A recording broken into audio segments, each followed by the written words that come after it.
प्रतिभा पे लगाम रखो अपनी। हमारे न्यायप्रिय राजा की तुलना अन्याय कंस से ना करें।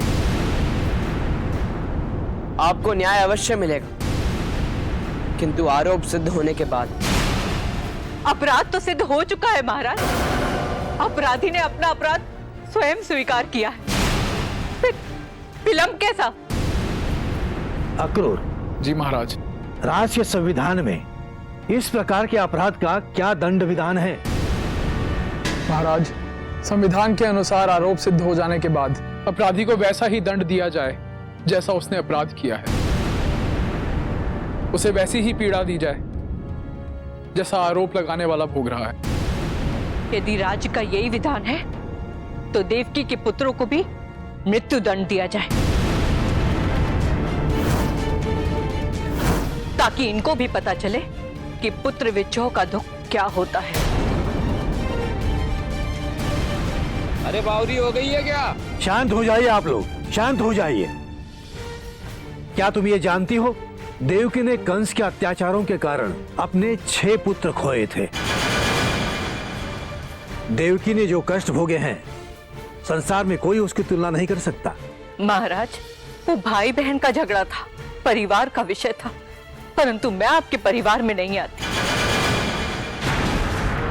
मैं आपकी प्रजा हूं और आपसे न्याय की आस रखती हूं, और यदि मुझे न्याय ना मिला तो मैं अग्नि की चिता सजाकर आत्मदाह कर लूंगी।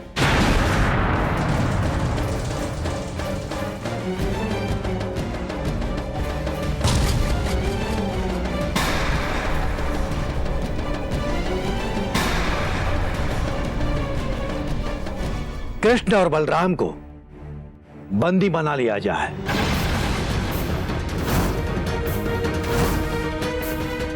और सूर्यास्त से पहले दोनों को मृत्यु दंड दिया जाए।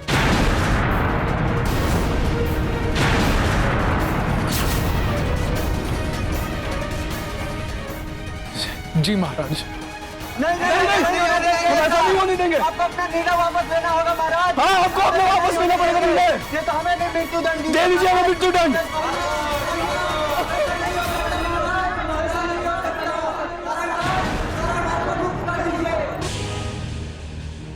कान्हा, तुमने तो कहा था ना कि जीवन का एक अध्याय समाप्त होता है तो दूसरा आरंभ हो जाता है। तो क्या ये हमारे जीवन का अंतिम अध्याय है? दाऊ, नियति के ये सत्य को मैं नहीं जानता। मैं तो केवल एक सत्य जानता हूं कि जिस बंदी गृह में मेरा जन्म हुआ था, नियति वापस मुझे वहीं ले आई। जानते तो तुम सब कुछ हो। तुम तो ये भी जानते थे कि माखन में विष है, फिर भी तुमने बच्चों में बांटने से मैया को रोका नहीं। क्यों? मथुरा आकर क्या तुम में भी अत्याचारी कंस का प्रभाव आ गया है? इसीलिए तुमने उन बच्चों को विषैला माखन खाकर मर जाने दिया है। रोष ना कीजिए दाऊ, संसार में नियति की इच्छा ही सर्वोपरि होती है। संभवतः नियति यही चाहती होगी। यदि नियति का यही खेल है तो मैं वासुदेव पुत्र बलराम ये घोषणा करता हूं कि मैं नियति को ही पलट डालूंगा। नियति को ही। यदि आपकी यही इच्छा है दाऊ, तो मैं आपका अनुज वासुदेव पुत्र कृष्ण स्वयं नियति को पलट देता हूं। परंतु क्या खाना? परंतु नियति को ही पलट दूंगा तो उसके बाद न्याय का क्या होगा था? नानाश्री की मर्यादा का क्या होगा था? जनमानस नानाश्री पे पक्षपात का आरोप नहीं लगाएंगे। फिर नानाश्री और कंस मामा में अंतर क्या रह जाएगा दाऊ? लोक कल्याण के व्रत करने वाले को व्यक्तिगत स्वार्थ का त्याग करना ही पड़ता है दाऊ। महत्वपूर्ण है अपने जीवन को समाज के सामने आदर्श रूप में प्रस्तुत करना। यह मृत्यु लोक है दाऊ। यहां जो आया है एक दिन उसे अवश्य जाना ही होगा, तो वो आज हो या कल, क्या अंतर है दाऊ? फिर भी आप कहते हैं तो मैं नियति को नहीं कान्हा,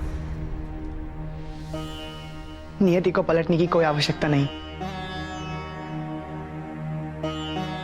तुम जो कह रहे हो वो सत्य है।